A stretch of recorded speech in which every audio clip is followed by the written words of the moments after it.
All right, good evening, ladies and gentlemen. Thank you for joining us tonight on Facebook Live, on Zoom, and at Torah Anytime.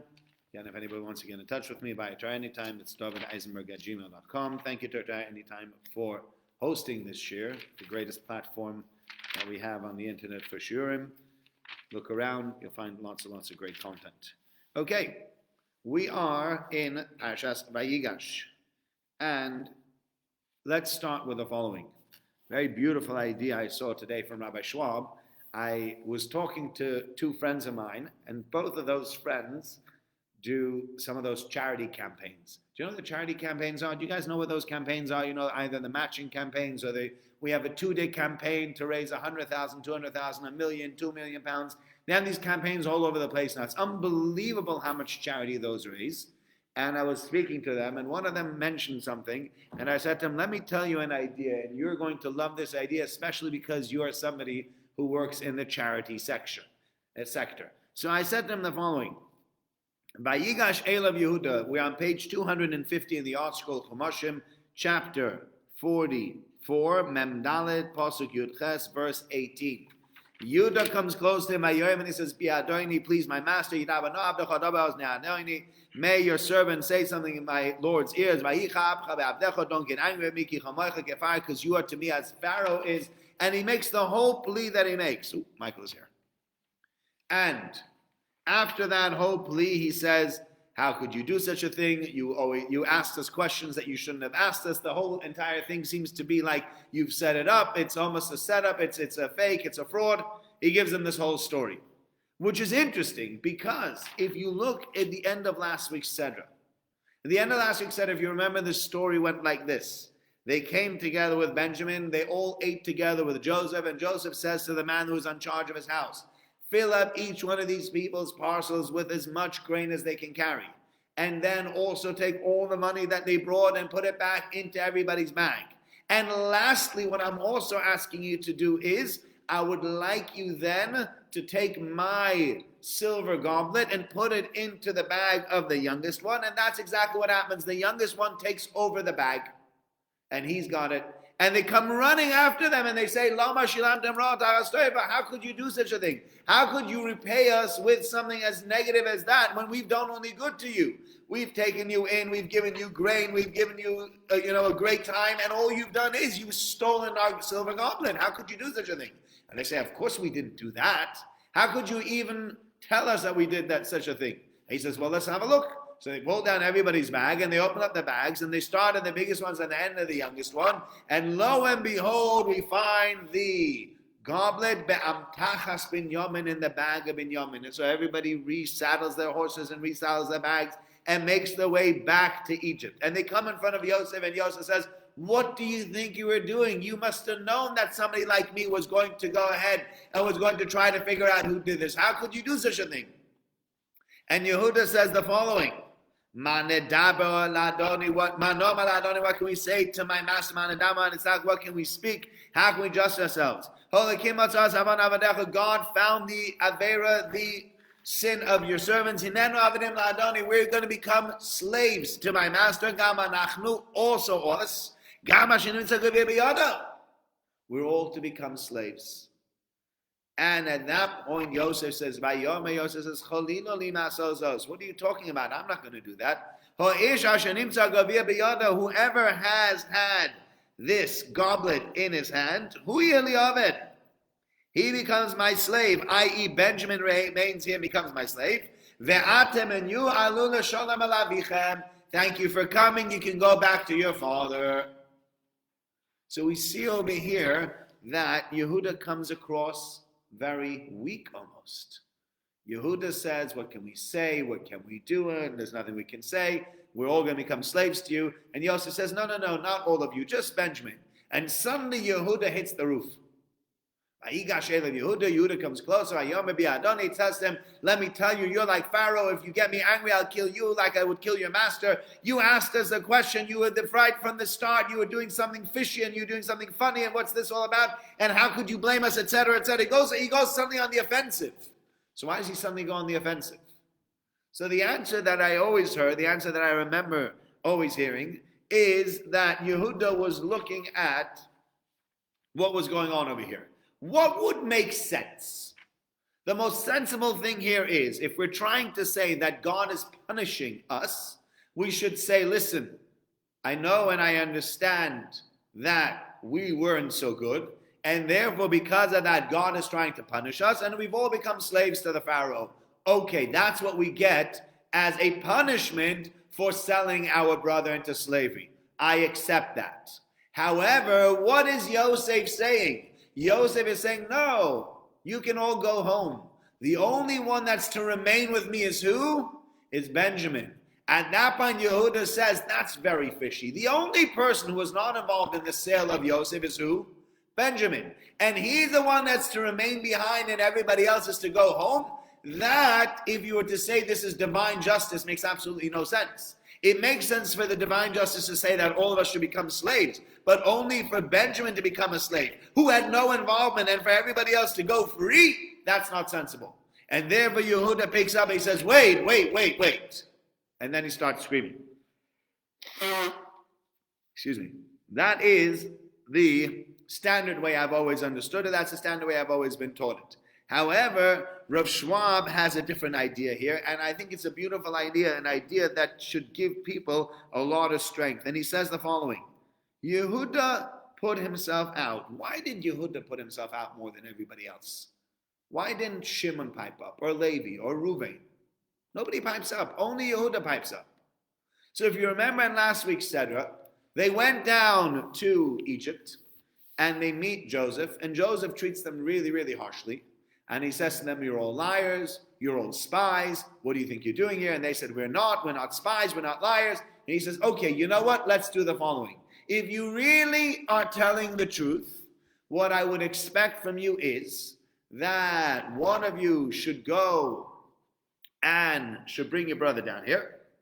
And then, when this brother comes that you say still exists, I will see that you're not liars, and then I will let you go. Fine. So they go back to Israel, and Yaakov says, why'd you do that? Why did you tell him you had another brother? Now he's asking for our brother. What was that all about? What a stupid idea. Yeah? Remember a friend of mine, we once had somebody over for Shabbos who told us the following story. Well-to-do people, and they had, their son had a set of keys, and he lost a set of keys. And his parents said to him, they said, well, how could you lose a set of keys? He said, don't worry, we'll get them back soon. I had our address on the keys. They're like, oh no. So they go there. That's the worst thing, right? Like, they quickly have to call the locksmith then and there to change every single lock in the house. Not only did he lose a set of keys, he told the Ganav where to go. What was that about? Why did you do that? Why did you tell him you have another brother and now he's going to ask for that brother to come down? So they said, we didn't know he's going to ask that. I mean, this guy seems so unreasonable, it's crazy. So Reuven says, you can kill my two sons if I take him. And Yaakov says, that's ridiculous. I'm not going to do that. I'm not killing my grandchildren just to make a point.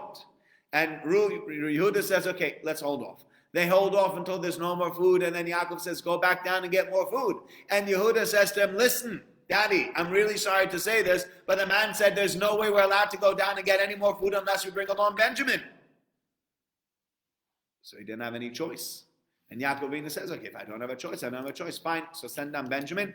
And they went down with Benjamin. And Yehuda says, Anochi e'evenu miyadi tevakshenu. I am an Arev. I am a cosigner. I take full responsibility in this world and the next world. If I don't bring you back, Benjamin, forget it. I will not live in the next world properly. That's what Yehuda promised him. So Yehuda really put himself out on the line. And now comes the story where Benjamin is about to be taken into captivity. And Yehuda realizes, oh my goodness, Benjamin is about to be taken into captivity. Do you know what that means? That means I'm going to be going home to my father without Benjamin. And you know what that means? That means I've made a promise to lose my entire Olam Haba, to lose my entire share in the world to come because of that. I'm not willing to lose my share in the world to come. I stand to lose too much. I'm the one who took responsibility. I'm going to see this through. I'm going to see this through to make sure that this gets sorted and gets sorted properly. And so Vayigash Elav Yehuda steps forward. He says, Vayomer Bi'adon. He says, I'm not going to have this. No way I'm going to allow for this to happen. That's what happens here. Says Rav Shimon Schwab, when Yehuda took responsibility, or when anyone ever decides, I am responsible, as soon as you become somebody who is responsible, somebody who takes achrayus, as they say, everything changes. You change, your attitude changes, the way you see things change, everything changes because now I'm responsible. If I'm not responsible, if I don't take responsibility, then whatever. If it works, it works. It doesn't work, it doesn't work. But let's say, for example, and this is what I was saying to these people, let's say you made a pledge, I am going to bring in X amount to charity. So your pledge holds weight. If I say, I am responsible for bringing 2,000 pounds in for the shul as far as this charity is concerned. So whether I like it or not, I've taken responsibility to bring in the 2,000 pounds. So my responsibility pushes me to do what I need to do. Whereas if I don't take responsibility, every pound I bring in is nice, and every pound I don't bring in is fine. Look, I can't bring in all the money. I can't have everything. And that's what he says. Yehuda takes responsibility. And because Yehuda takes responsibility, he gets a second wind. When I am personally responsible, I will put myself out 10 times as much as a story that's just something where I'm not responsible. If I'm responsible for the money, then I will put myself out for the money. And he says one step further, if I take responsibility for my mitzvahs and responsibility for my averas, then I will work 10 times as hard to make sure that the mitzvahs that I do are done properly and that I don't do any averas because I'm personally responsible. As soon as I feel that personal responsibility, everything changes. We have to realize that sometimes it's important to take that responsibility. People who take on responsibility, many times someone says, how are you going to manage it? And I've said this to my wife many times. I have taken on, sometimes my wife says to me, you're crazy. You just take on so much stuff. You have to learn to say no to people. And she's right, I do have to learn to say no to people. And on occasion I've said no to people and I started getting a little bit more comfortable with using the word. However, my wife says, why do you take on so much? And I say to her, I found again and again, every time I say yes, I will do something, somehow I manage to do it amongst everything else. And if I say no, I can't manage, guess what? I look back and I say, how would have I ever found the time? But if you take on the responsibility, it works. So if I take on one speech, I'll find one thing to say. If I take on two, I'll find two. And if I take on five, I'll find 5 things to say. My wife says, how can you give 5 different speeches? I said, I don't know either, but because I've taken the responsibility, God has given me the ability to find something. God is kind to me. He's never let me down so far. And I've always had something to say. No matter how many times I've said yes to people, I will say something, I will speak. I've always found something to say. But that's because I took responsibility. If I say no, I guarantee you I won't find anything to say. Because I won't look, and I'll look back and say, so lucky, I'm so happy I never took that responsibility. Because if I would have taken it, who knows what I would have said. No, it's the other way around. If you would have taken the responsibility, you would have found something to say. It's because you didn't take the responsibility that you didn't. And taking responsibility spurs you on. It pushes you forward. It doesn't hold you back. And that's what we need to realize. Okay, that's the first thing. Next.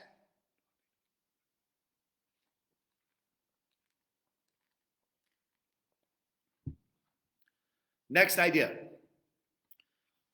V'osnaim l'Torah, Rav Sorotskin says a very beautiful idea here that comes up in that we see played out in history. And that's the following. He says, what happened? Yehuda took responsibility here for Benjamin. What was the outcome of that taking responsibility for Benjamin?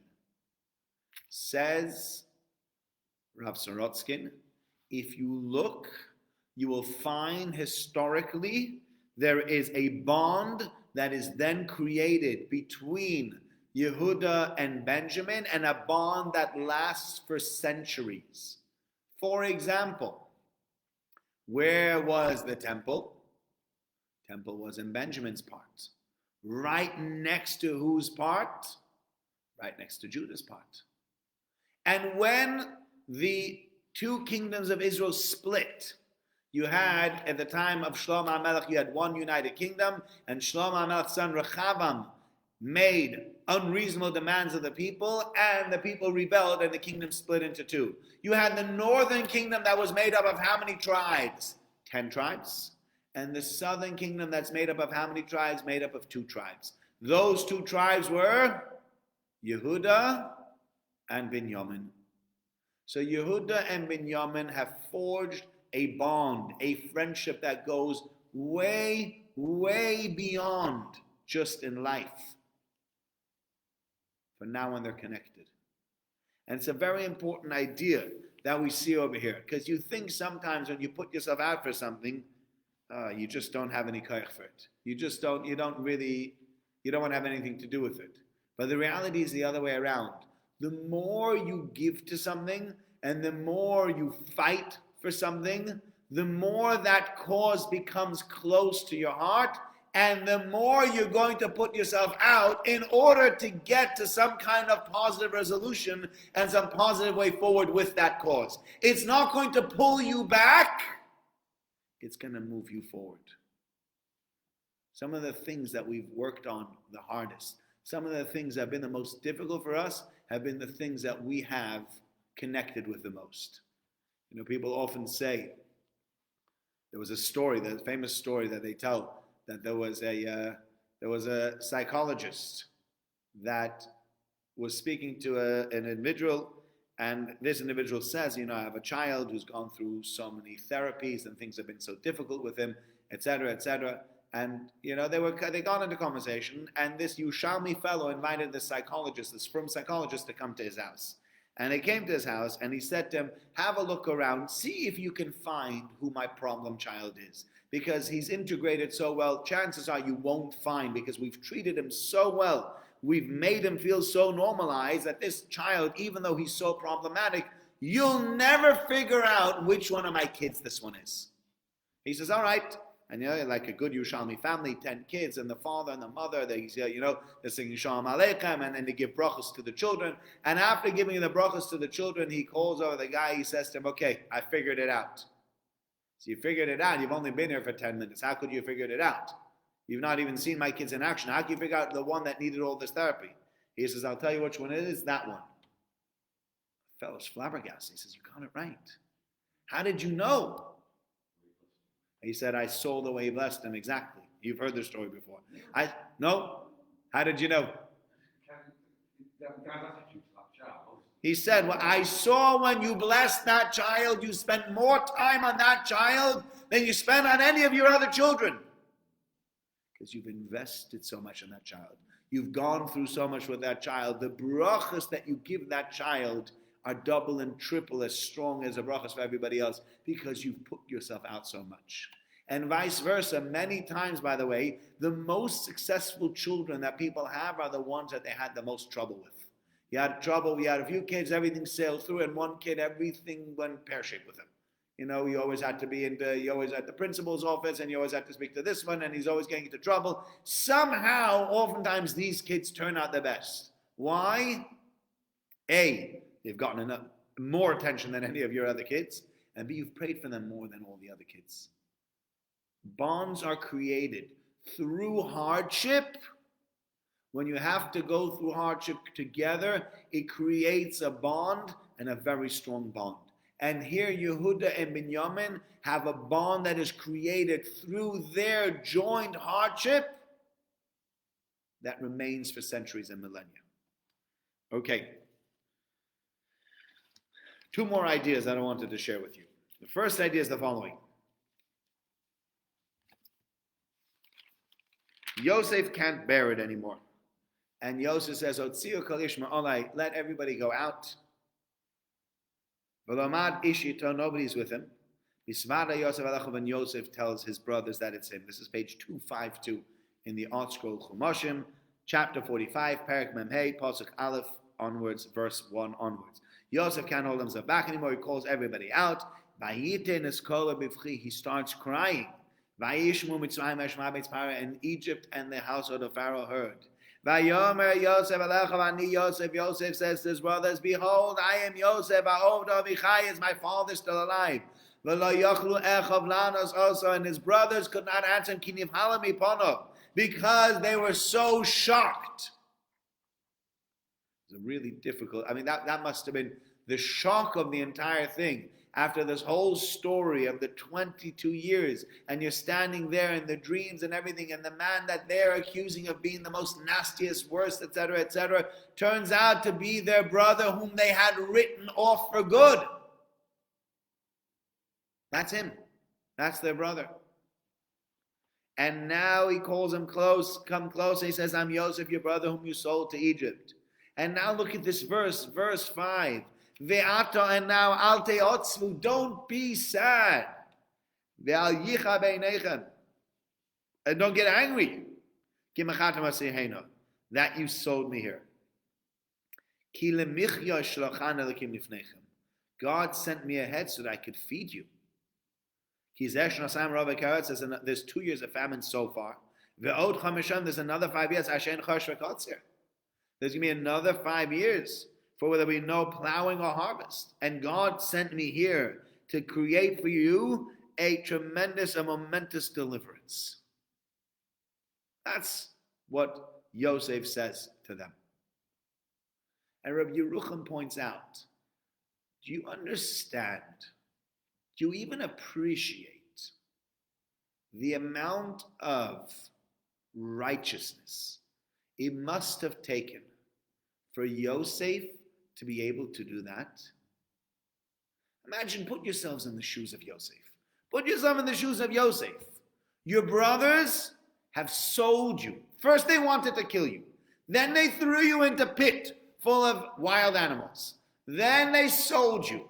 You end up in Egypt and you get run after by this crazy lady, Zulaikha, the wife of Potiphar. And when he doesn't succumb to her, she sticks him into jail. And now he's stuck in jail for ages. 12 years he's stuck in jail. Imagine that. And after that, he comes out of jail and becomes the viceroy of Egypt, and he gathers together all the food. And for 7 years they have plenty, and then for 2 years of famine. And finally comes down the brothers. And Yosef would be in his right to say to the brothers, listen, I'm not talking to you anymore. I'm just not talking to you anymore. I was today speaking to someone who told me, he says, I've had lots of partnerships in my life, in business, and I would tell you, don't do it if you can help it.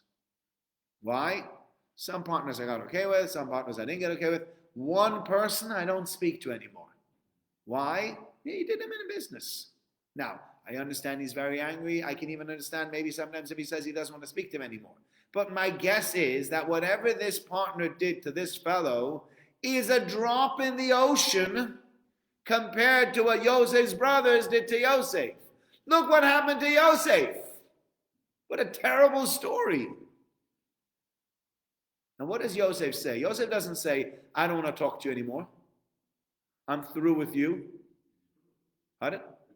So what? I've seen plenty of brothers fall out over money and over all sorts of narishkeiten, and they don't talk to each other and don't invite each other to each other's simchas, and grandparents don't see grandchildren. You cannot imagine the kind of things that go on. Terrible stuff. Between brothers and between husbands and between wives and between children and between siblings. It's terrible. And grandparents and grandchildren. I mean, there's all this stuff that goes on.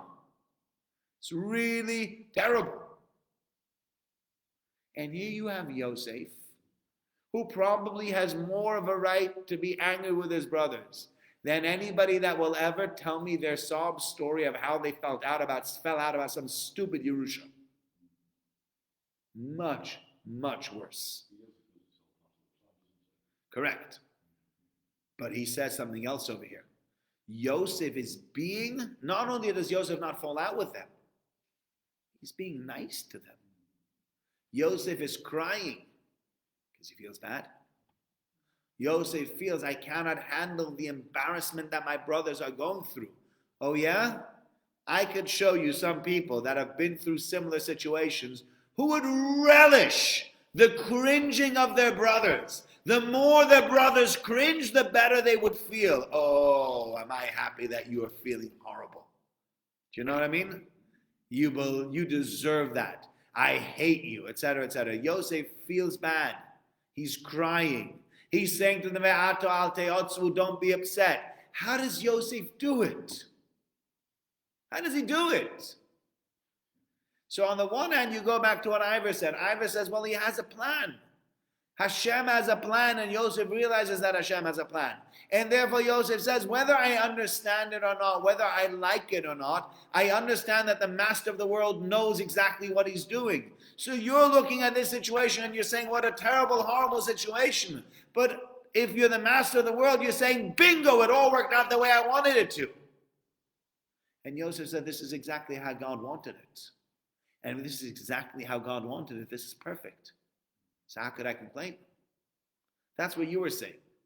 But what Rabbi Yerucham says on top of that as well is that people have to understand and people have to realize that in all arguments, we so many times, if we've ever gotten in an argument, especially if we get into an argument about money, or we get into a very heated argument, what do we always say to ourselves? What a horrible person this other guy is. What a terrible individual, and how he doesn't understand us, and how we wish he understood. People say all sorts of things. I am so right, and they are so wrong, and I'm going to take him down, and I'm going to make his life a misery, and I'm going to make him lose his parnasa, and I'm going to tell his boss, and I'm going to tell people to sit next to him in shul. You just wait till I get my hands on this guy. He'll regret the day he met me. Yeah, people have said things like that. When we get angry, when we feel slighted, when we feel hurt, we go on the offensive like nobody's business. And Yosef says, wait a minute. And this is such an important rule. Maybe I was wrong. Maybe it is my fault. Maybe I antagonized them too much. Maybe I shouldn't have brought all the horrible things that they did, or that I thought that they did, to my father, tattling on them. We always assume what I did was 100% correct, and what everybody else did was wrong. And Yosef realizes that the correct way of looking at things is, maybe I was wrong. Maybe it's my fault. So you say, well, maybe it is your fault, but that was a little bit intense. Selling your brother is a little bit more intense than just like, they said Lashon Hara about me. What did you do with him? I threw him under the car. You threw him under the car? Yeah, I was going to stab him through the heart. I figured that wasn't nice. I just threw him under the car. You'd be like, what? But Yosef realizes that maybe, just maybe, I am not right. Maybe I'm wrong. And maybe the brothers were right for what they did. As you can see, God figured out and worked out the whole thing, that it should be positive for me and positive for them. And that's why Yosef looks at them and he says, Yosef cries, and Yosef is embarrassed for them. And Yosef says, don't be upset. Because Yosef says, who knows? Maybe it is my fault. Maybe I'm to blame for this whole story and not them. And it means if you ever have a fight, hopefully you don't have any fights with people, but if you ever do have a fight with people, you really need to figure out what's really going on.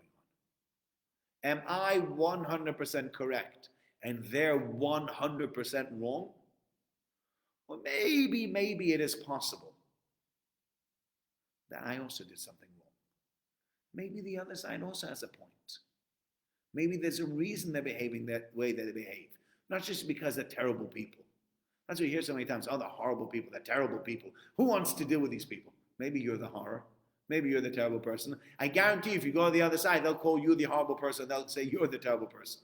So what that means is there are always two sides to the story. And Yosef says, let me look at it from the other side and maybe they're right. And that's how tzaddikim deal with animosity. That is how people who are righteous look at things. I might be wrong. Maybe it's all my fault. And I need to appease them because they've been through hell as well. Not only me. Okay? Last thing. We have a very interesting story. So you have at the end of the Pasha, you have the brothers come down. They meet up with Pharaoh. Pharaoh gives them a place in Ramses in Goshen. And Joseph gives them to eat. And then he starts telling you a funny story, which seems to be totally out of place here. Page 264 in the Art Scroll Chumoshim. You're in chapter 47, Parak Mem Zayin, Pasuk Yud Gimel, verse 13. There's no bread in the land because it was a very heavy famine. And the land of Egypt, land of Canaan, became very weary from the hunger. And then they come to Yosef and they say, we need food. And Yosef takes all the money. And then they say, we give you all our money. What else can we give you? He gives them all of their animals. And they give them all the animals. And then they say, we don't have anything left. We only have our land left. And he takes all the land over. And then they say, thank you so much. And Yosef makes a rule that they all have to pay 20% of what they have to the king. And the rest are allowed to keep. And they move everybody around from one place to another place. And now once we're finished with that whole story, verse 27 on page 266, the end of the Pasha. Yisrael lived in Eretz, in the land of Mitzrayim, in the land of Goshen. They acquired property in it, and they were fruitful, and they multiplied greatly. Why did we make this break in between? We say Yosef settles his brothers in a certain country. Then we tell you a whole story that's 2 years ago. This story didn't happen now. This is the story that happened when the famine began, because when Yaakov Avinu came down to Egypt, the famine ended. So this whole story doesn't belong at the end over here. Why do we have this story at the end? It seems totally out of place. Yeah? Did you hear the question, Ivor? So that's the question that he asks. Says Rabbi Yaakov Kamenetsky. If you look in the Haggadah tells us that Lagur ba'aretz banu, when they came to Pharaoh, they said, we're only here as sojourners. We don't really want to live in this country. We want to get out of here as soon as possible. But there's no pasture for our flock, and therefore we can live in Eretz Goshen. That's what we see. Melamed says the Haggadah Shelo Yorad Yaakov, he didn't come lishtakeh sham, ela lago sham. They didn't mean to settle there. They only meant to live there very, very temporarily, and they wanted to get out as quickly as possible. So if they only wanted to live there temporarily, how is it that they became permanent residents? How is it that they ended up becoming residents of Egypt? Why didn't they just leave as soon as the famine ended? And also, he keeps on saying, there's an important point again and again being brought out, that Admas HaKohanim, those Kohanim, the priests within Egypt, they didn't have to give over the land, and they didn't have to give anything to Pharaoh, and Pharaoh, they were free. What does that have to do with us over here? Why is that important? So Rav Yaakov Kamenetsky points out, and he says, in order for the Jewish people to be able to live in the land of Egypt, which was going to happen inevitably, so how are we going to make sure that the Jewish people will be able to live in the land of Egypt without any problems? Says Yosef, we need to create a specific set of circumstances that will allow for the Jews to live in the land of Egypt and for them never to feel like they become part and parcel of the furniture over here. They don't really belong here. So he says, you know what we're going to do to create that? Two things. Number one, we're going to make sure that no matter who lives in the land of Egypt doesn't really feel at home there. So you know what happened? As the famine happened, as people ran out of money, what did Yosef do? He took over everybody's land. And so therefore, once the king owned all of the land in the entire land of Egypt, who could say, I am living in my land? Nobody.